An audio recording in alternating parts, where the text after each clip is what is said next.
warahmatullahi wabarakatuh. Kembali berjumpa dengan saya, Edson Arif dari Forum News Network. Partai Demokrasi Indonesia Perjuangan (PDIP) dan Istana sedang uring-uringan ini dengan Badan Eksekutif Mahasiswa UI atau BEM UI. Ini karena BEM UI ini menyikapi pengesahan RUU Ciptaker menjadi undang-undang. BEM UI dalam unggahan di Instagramnya membuat meme dalam bentuk animasi yang menggambarkan gedung DPR kubahnya terbelah dan telah berubah menjadi sarang tikus. Di antara tikus-tikus itu yang muncul di balik belahnya kubah gedung DPR itu kemudian muncul wajah Puan Maharani yang badannya diubah menjadi tikus raksasa. Mungkin maksudnya menggambarkan Puan Maharani sebagai ratu tikus di antara komunitas tikus yang bersarang di gedung DPR.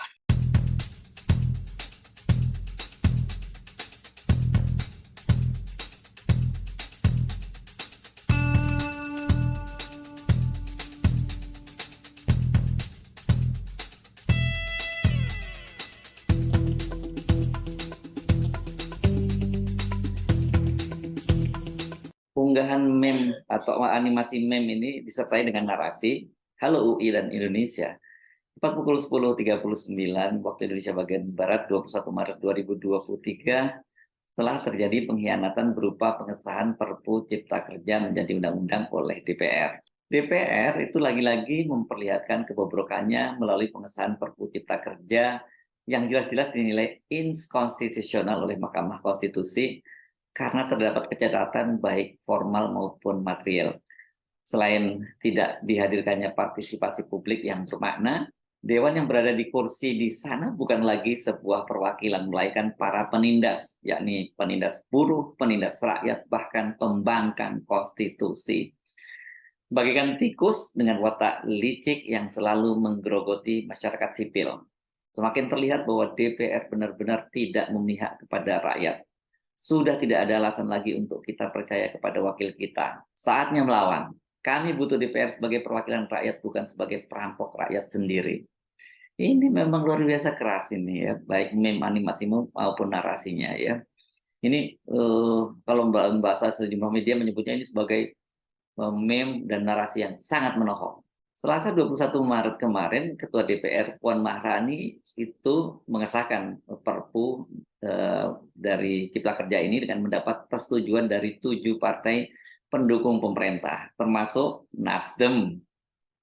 2 partai oposisi, Demokrat menyatakan tetap menolak dengan menyampaikan interupsi, sementara PKS menolak dengan disertai aksi walkout. Pimpinan dan anggota yang saya hormati, izinkan kami menyampaikan penegasan pandangan fraksi Partai Keadilan Sejahtera terkait dengan Perpu nomor 2 tahun 2022. Sesuai dengan perintah konstitusi, di mana bahwa Perpu harus dibahas pada persidangan berikut, yaitu persidangan yang terdekat, sebagaimana diatur di dalam Undang-Undang P3 maupun Tatip. Dan yang kedua, menghargai terhadap putusan Mahkamah Konstitusi terkait dengan Undang-Undang Ciptaker yang memerintahkan agar memperbaiki proses di dalam penyusunan undang-undang serta melibatkan seluruh stakeholder dan memperluas pendengaran dan pandangan dari seluruh masyarakat, dan konsisten dengan pandangan fraksi PKS yang telah memberikan catatan-catatan kritis yang telah kami sampaikan di Panja, di Badan Legislasi, dan juga di pembahasan Ciptaker, maka dengan segala hormat, kami fraksi Partai Keadilan Sejahtera menolak Perpu nomor 2 tahun 2022 dan menyatakan walkout untuk agenda penetapan terhadap Perpu nomor 2 tahun 2022, meskipun kami akan kembali lagi untuk agenda-agenda yang lain. Demikian, Assalamualaikum warahmatullahi wabarakatuh.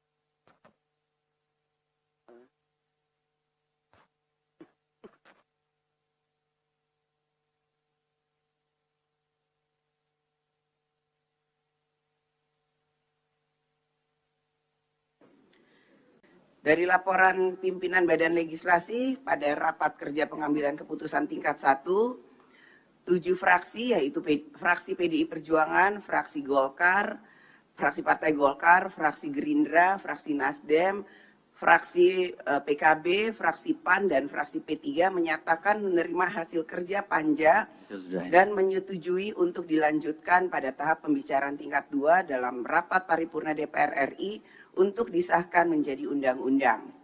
2 fraksi, yaitu fraksi Partai Demokrat dan fraksi PKS, menyatakan belum menerima hasil kerja Panja dan menolak RUU tentang penetapan Perpu Cipta Kerja dilanjutkan dalam tahap pembicaraan tingkat 2 dalam rapat paripurna DPR RI. Selanjutnya, kami akan menanyakan kepada setiap fraksi apakah rancangan undang-undang tentang penetapan peraturan pemerintah pengganti Undang-Undang Perpu nomor 2 tahun 2022 tentang Cipta Kerja menjadi undang-undang dapat disetujui untuk disahkan menjadi undang-undang.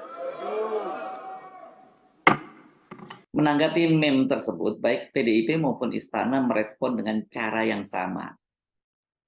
Mereka menilai Badan Eksekutif Mahasiswa Universitas Indonesia itu telah dimanfaatkan oleh pihak lain untuk menyerang Ketua DPR Puan Maharani dan pemerintah. Politisi senior PDIP Hendrawan Supratikno menyatakan dia khawatir BEM UI dimanfaatkan pihak lain tanpa dia menyebutkan siapa yang dimaksud pihak lain itu.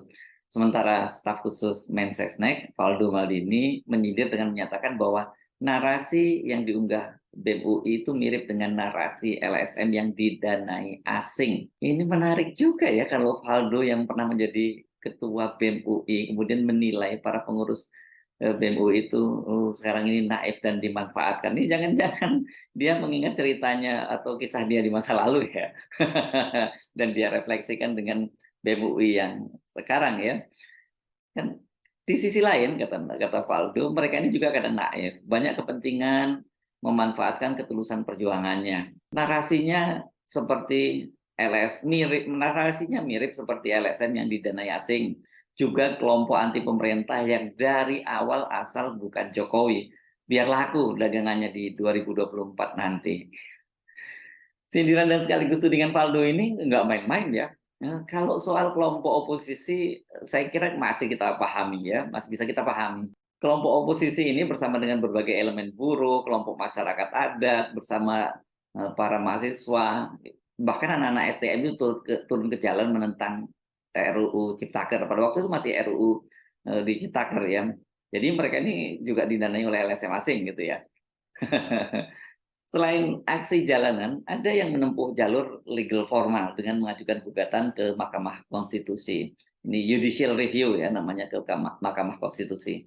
Gugatan itu dilakukan oleh Migran Care, ini organisasi buruh migran, Badan Koordinasi Kerapatan Adat Minangkabau, Mahkamah Adat Minangkabau, dan seorang individu bernama Muhtar Said. Dan gugatan itu mereka dikabulkan oleh Mahkamah Konstitusi. Dalam amar putusannya, Mahkamah Konstitusi menyatakan pembentukan Undang-Undang Cipta Kerja itu cacat. Karena itu, Mahkamah Konstitusi menyatakan Undang-Undang Ciptaker inkonstitusional bersyarat dan harus diperbaiki dalam waktu 2 tahun. Ini perintah Mahkamah Konstitusi ya. Namun alih-alih melakukan perbaikan, Presiden Jokowi itu mengabaikan putusan Mahkamah Konstitusi ini. Ini jadi praktek yang tidak baik sama sekali dalam kehidupan berbangsa dan bernegara ya. Karena Pak Jokowi itu malah kemudian menerbitkan peraturan pemerintah pengganti undang-undang atau Perpu. Jadi ini kan Pak Jokowi langsung mentorpedo ya keputusan dari Mahkamah Konstitusi. Jadi nggak berlebihan kalau langkah pemerintah ini, langkah Pak Jokowi ini bisa dianggap sebagai tindakan mengabaikan atau membangkang terhadap konstitusi.